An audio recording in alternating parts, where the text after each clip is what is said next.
Hello there, and welcome to Astrology and Beyond with me, Jewell Starsinger.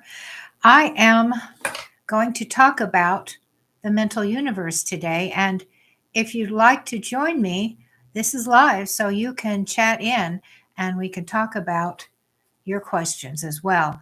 I'm going to ref on this idea that the universe is mental, and I have issues with it, of course, because you know me, I like to be the contrarian.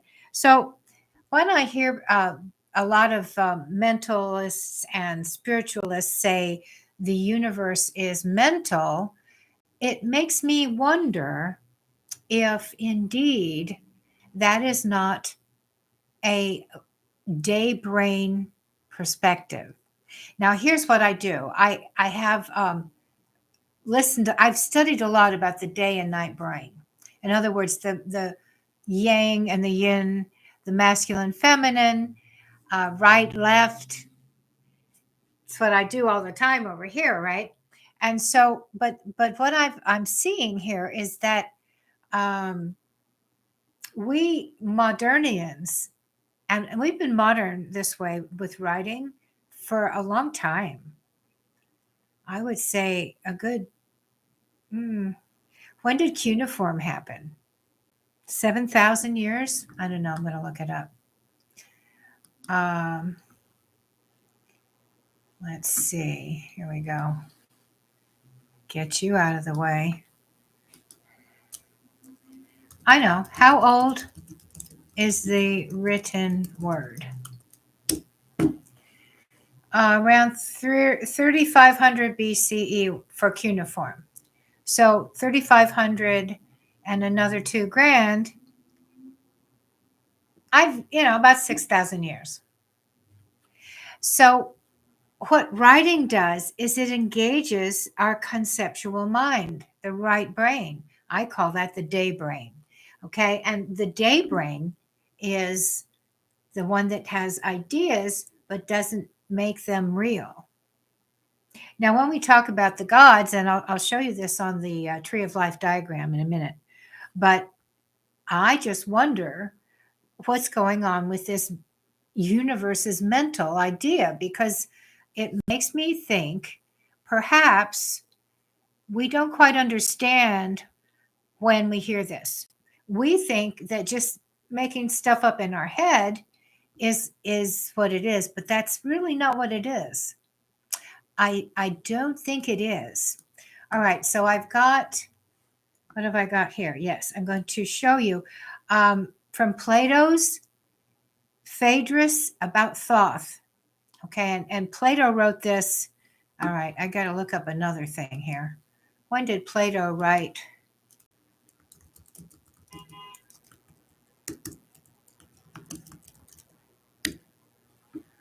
Okay, he lived approximately 400 BC. So 2000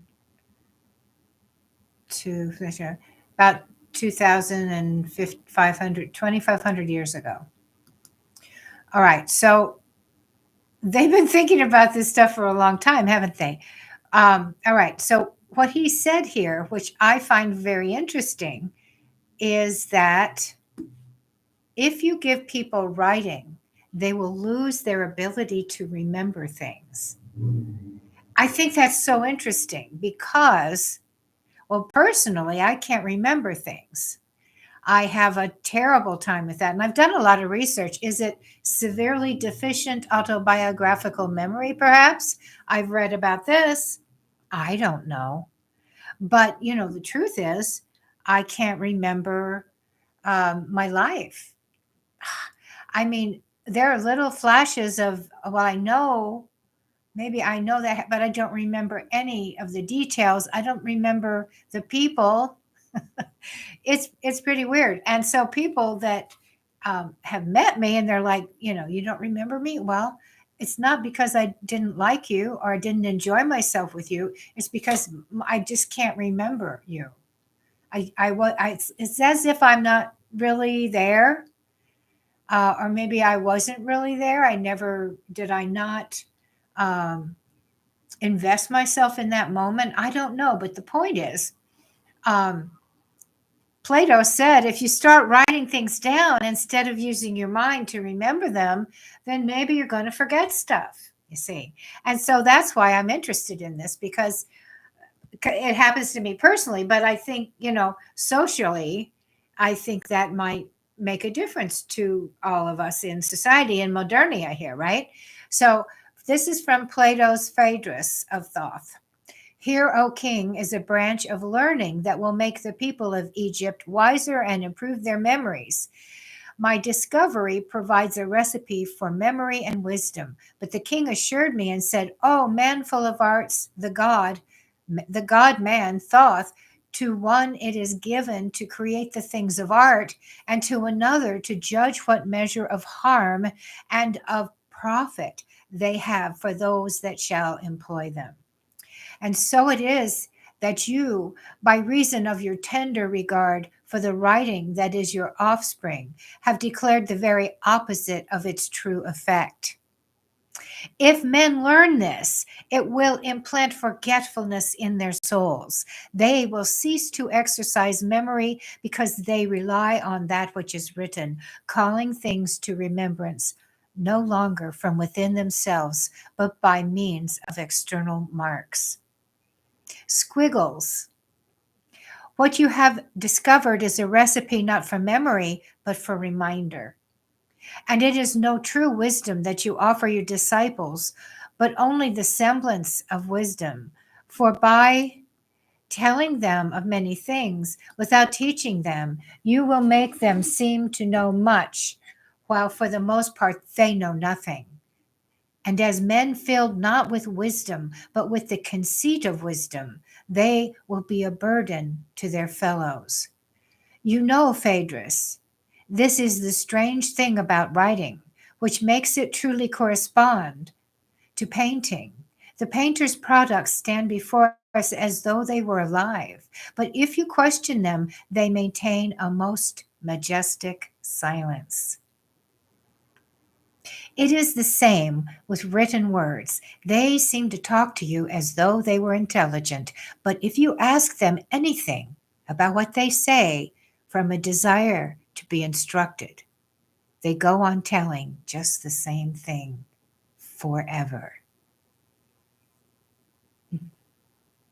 So I put this little quote in my book, The Tao of Astrology, and I love it because I am a Gemini. I just love writing. I love talking, and I love thinking about stuff. But this is a cautionary thing for people who are intellectual. Intellectuality is yang. It is of the masculine part of God. And therefore, it doesn't exist. It doesn't exist on its own. Now, take that and we'll look at why I have a problem with calling where we live the mental universe. I have a problem with it because I don't think we understand exactly how all this stuff works. And the reason so is because we have this masculine yang ability and preponderance of thinking about things. Have you ever listened to a bunch of astrologers talk to each other? It's pretty hilarious. I mean, because they just start using words and words and words and putting a word next to a word, beside a word, around a word, under a word, above a word, and then they expound on that. And they're not saying anything. Now, I like listening to them because I go, "Ooh, isn't that interesting? That's Jupiter talking." Or that's Mercury. Yeah, he's really busy delivering that message. So for me, I like to identify all of the mythological characters that I see just kind of scattered about in any situation. And I've trained myself to see them a lot. And when you do this, it very much opens up your world, and it really helps you to understand things on new levels that you cannot understand just from thinking or writing about it, because having the experience. Now, this is to me also why AI is just junk. It's just junk. Yeah, it makes things easier for a minute, but honestly, it's training our kids to it's training them to not think. It's training them dependency. And school kind of did that too. I never liked school very much. I always did really well because I'm a very good mimic. And it's easy for me to copycat Gemini as a monkey. Just a monkey see, monkey do. That's a Gemini. So it's easy for me. I just monkey see, monkey do it. I say, oh, they want me to say this? Okay, I can say that 10 times and do a jump and flip over and cutely smile. And they'll just think I'm wonderful and smart. Well, I don't know shit, but I'm really good at pretending like I do. So there's that, you see. But back to this thing that is getting me so uptight, this mental universe, because that's saying how we humans who write and have been writing for 6,000 years, our boy brain, our writer brain, our conceptual brain is in charge. Now, when I watch Ian McGilchrist talk, he's like freaking out with AI and all that because he's like, no, we can't let the left brain be in charge because the left brain, it doesn't know the right brain exists.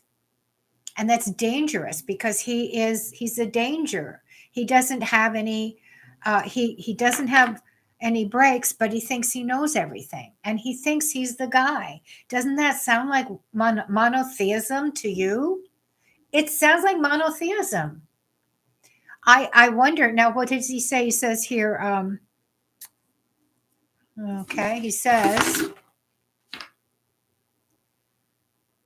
the left brain doesn't know that the right brain exists. So the boy brain, which is also the day brain, it's the solar energy, it's the light. So the day brain doesn't know that the dream brain exists. The day brain thinks he's the guy. It's like egotistical and narcissistic. These qualities, as we talk about in all the psychology circles every day, are not wonderful. We don't like it. We don't want you to be like that all the time. Maybe a little bit is okay for self-preservation and self-knowledge and a little bit of self-appreciation. But for heaven's sake, you cannot just always think that you're the only guy who knows anything. It's not okay.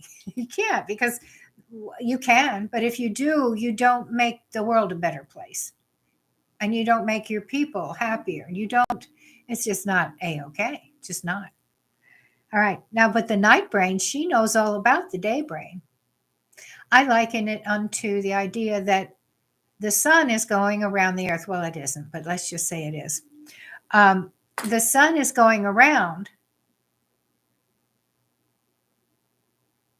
or we could say we're going around the sun.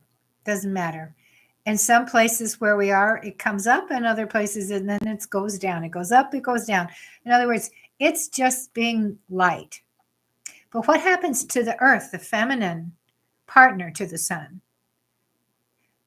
She's also turning, but she's having the experience of being lit and then cooling off. She's having a dualistic experience. The sun is not. The sun is having himself, and that's it.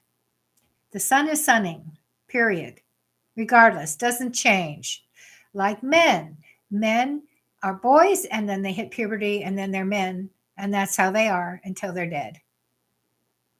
But ladies, girls, no. Being a lady, that's quite different. You're born, you hit puberty, and then you start bleeding, and then you start having moods, and you have cycles, and then someone puts a baby in you, and then you have a whole thing where your whole body changes, and your whole mind changes, and then your whole functions change. I mean, the yin knows a lot about the yang, because the yang comes into her and changes her forever. The yang doesn't change. The yang is what it is. He's just a guy. Go hunting, get laid, whatever. Shine.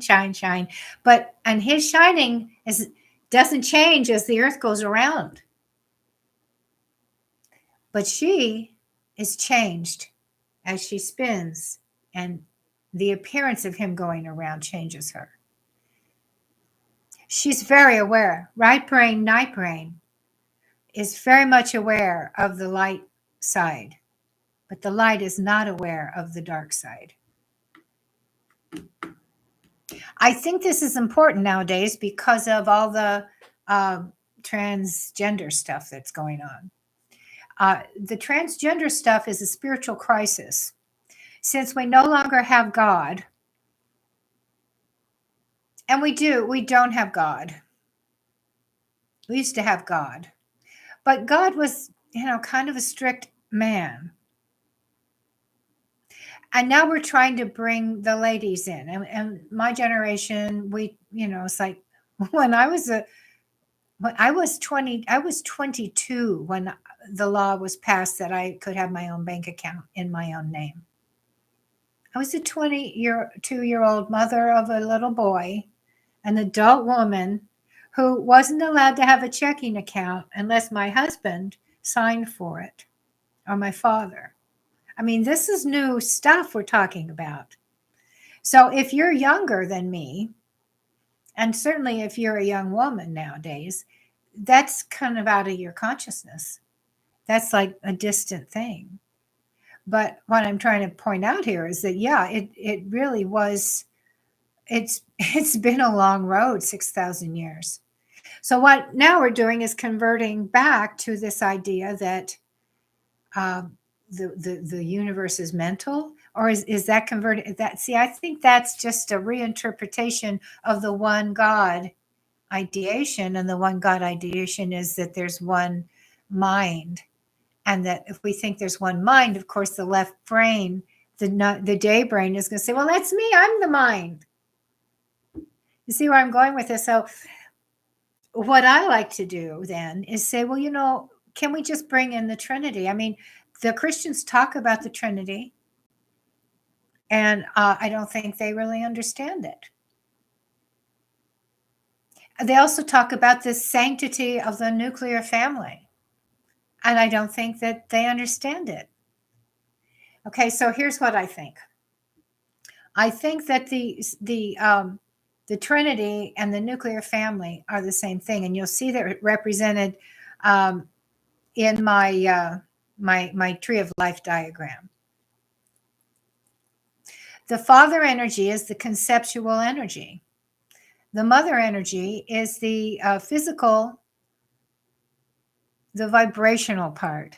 Okay, and then they come together then, and they make the vortex in the middle, and we are living in the eye of that storm.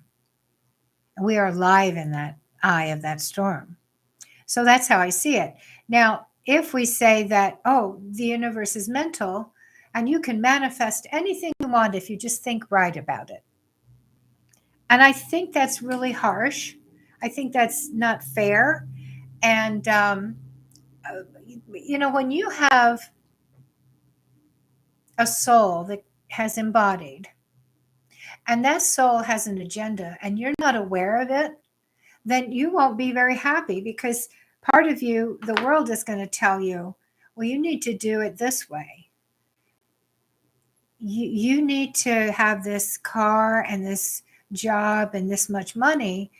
But your soul came in to say, well, wait a minute, I needed to do these drawings and make this painting. And I came here to be known for writing green letters on blue paper.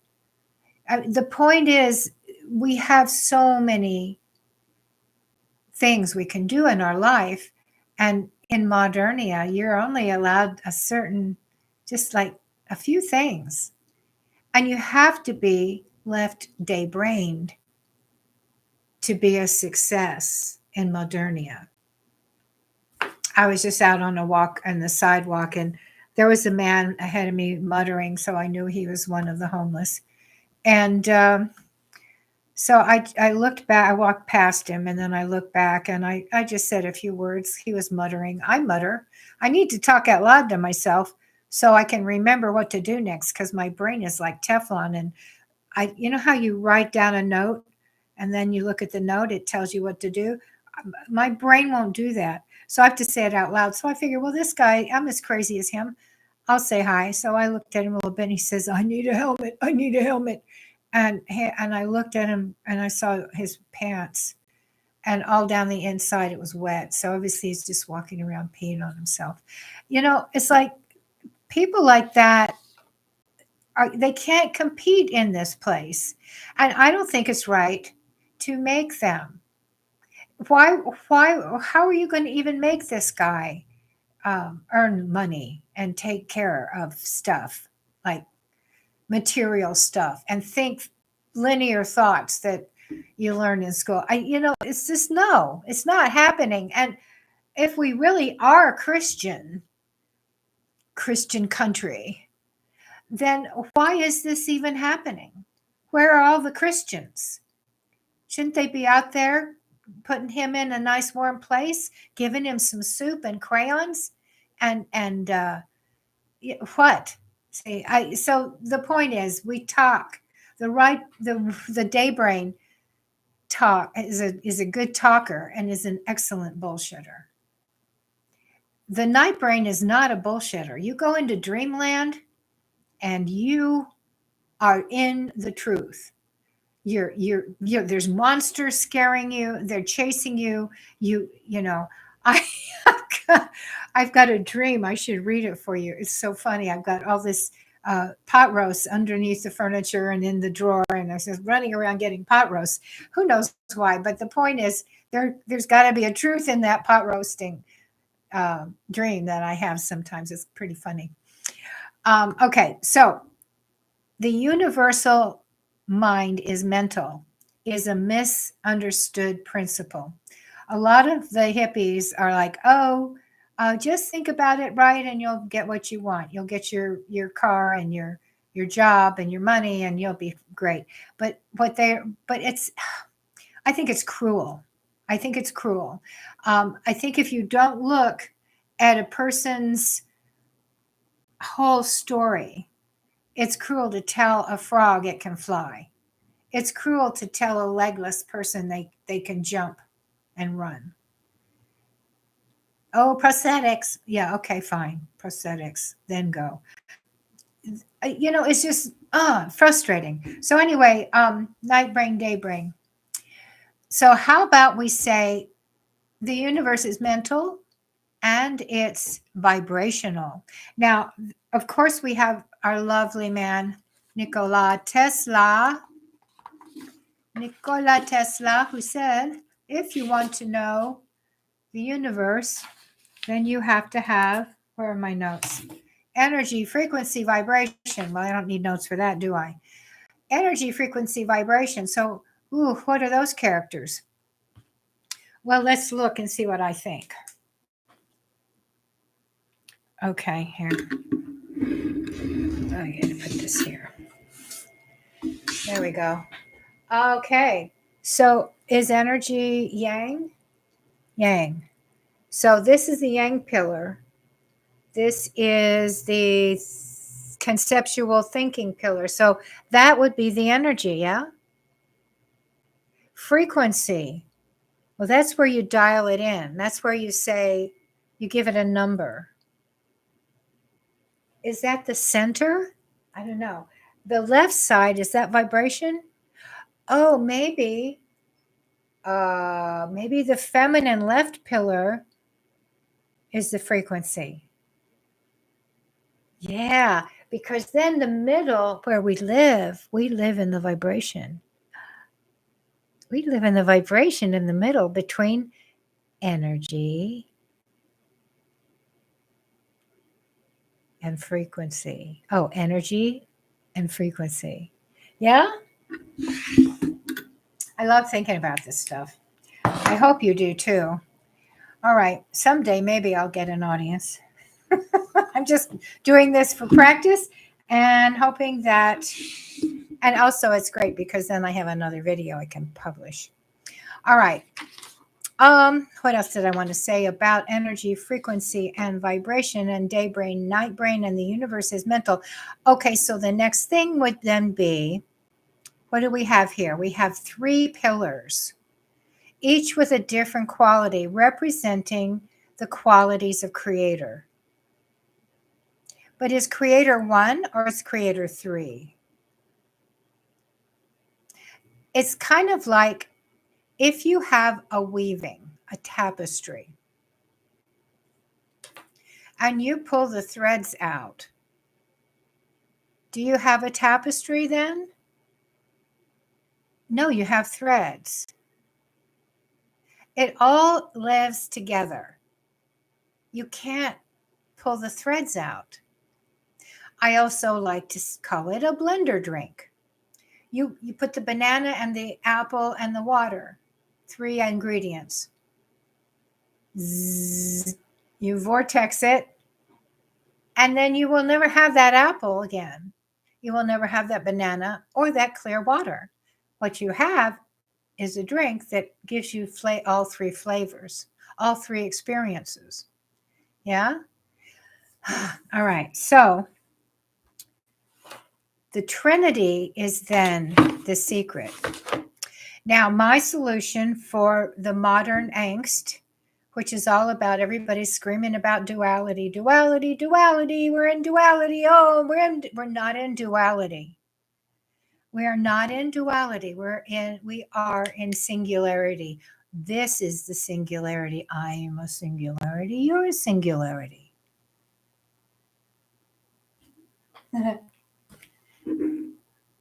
Trinity. Trinity. Now, the Christians have the Holy Trinity, Father, and what do they have?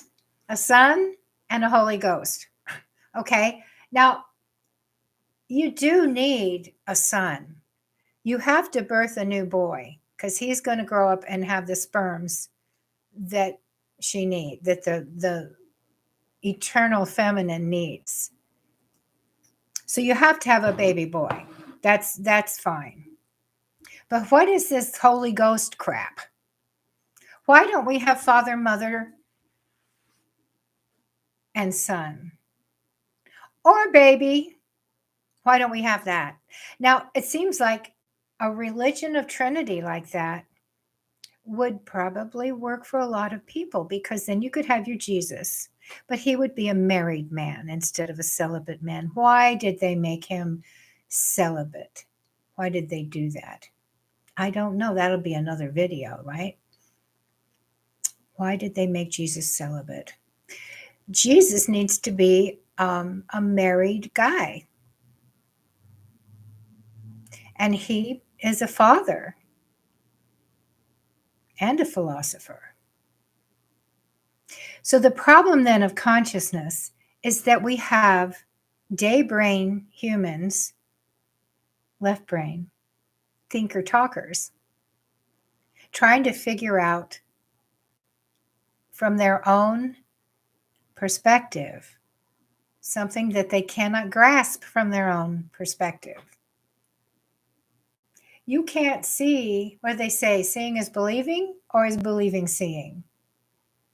As long as we continue to believe that there's a singularity somewhere else, that there's a God somewhere else, we continue to believe that, then all our philosophers and thinkers will massage it and try to figure out how to make that real with their words in mind.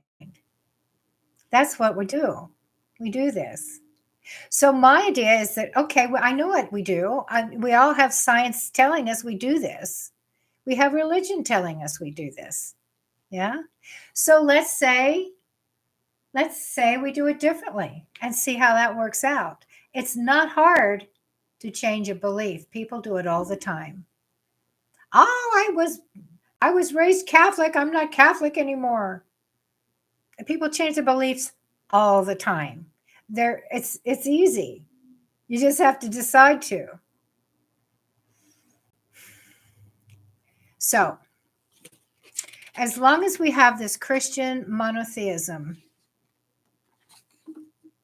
with its fake Trinity, we're going to think we're living in duality and that there's one source elsewhere. And when we begin to play around more with the idea of the Trinity, the real Trinity, the yin, the yang, and the zhen, because the zhen is the center, that's the vortex. So we start to play around with this idea that there's two gods and we're the third God. It's a Trinity. And not just me as God, but as Stuart Brand from the Whole Earth Catalog pointed out in, what was it, 1971. We are as gods, so let's get better at it.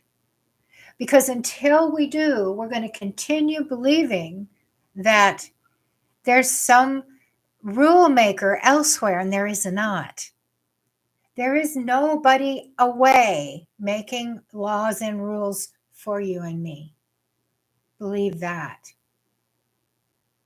The rules that I make for myself and you make for yourself and that we make together, they must be based on our hearts, on our minds, on our moral judgments. In the center, within the vortex, because there isn't anything else. When you die, your soul just pops right back here. There isn't anywhere else to go. There's nowhere to go and nothing to do. That's not a nihilistic thing. That is actually a very hopeful statement. I mean, it fills me with purpose to know there's nowhere to go. I get to do this. I love this. Yeah? You love it. We love it. So let's do it and understand the levels of how we can live within the vortex.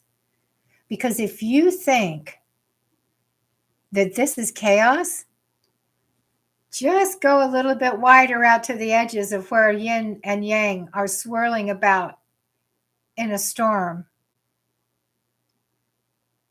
It's very scary. It's much less scary right in the eye of the hurricane. Think about it. That hurricane goes across and everything's tumbled about and ruined. And then the eye comes and everybody's just, oh, it's so quiet and still in here. You're surrounded by a mess, horror, but you're in the center. You're still. That's how we live. That's where we live. All right. So hopefully I will build this channel and people will come. So I hope you liked it, and I will publish it, and I will talk to you again soon. Oh, and like and subscribe. Oh, and there's a link to my buy me a coffee.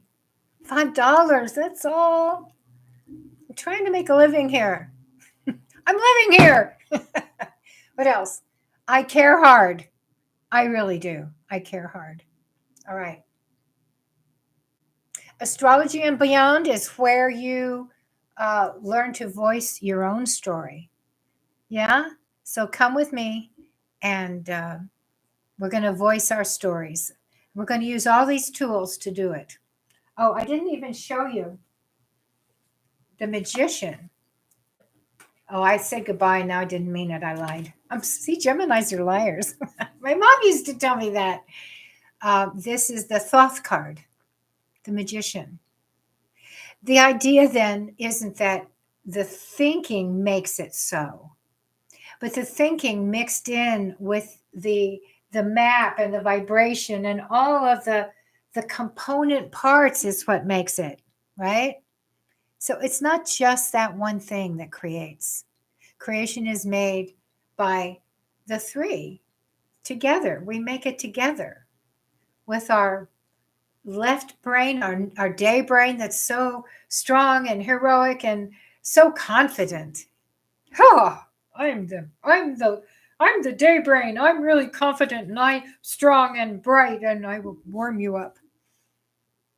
And then the night brain that's like, how did that feel? Oh, didn't that feel something?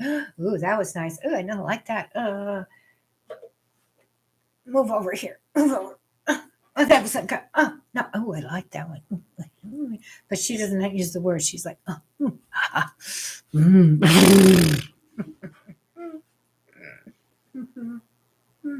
dream, dream. Oh, I saw a scientist the other day who said, why do we dream? Why do we sleep? He didn't know. It's like, these guys are dumb. They're just kind of dumb. Yeah. Why do you dream? Why do you sleep? What do you think? Why do you think you sleep?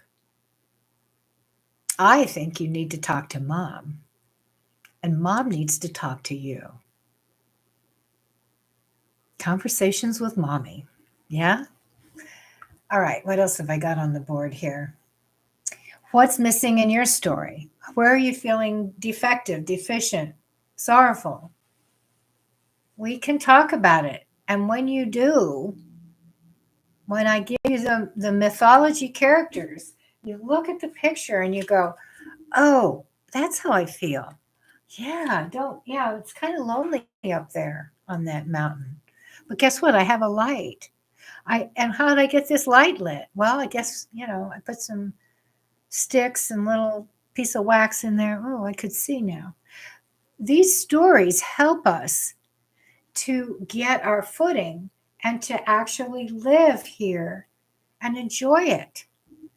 Because if you are a fog and you are trying to fly all the time, you will be frustrated. And a lot of us are. A lot of people are sad, frustrated, and lonely. And why is that?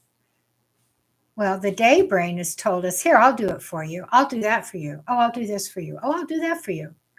And pretty soon you're just standing around with nothing to do. And it makes you lonely, and it makes you feel small, and it makes you feel unaccomplished. And it's sort of leaning to the right side of the envelopes. Like, I'm just thinking. Instead of being in the middle of the vortex where everything is peaceful and you can breathe and you can see what has happened, and you can then see your path right in front of you. This happens.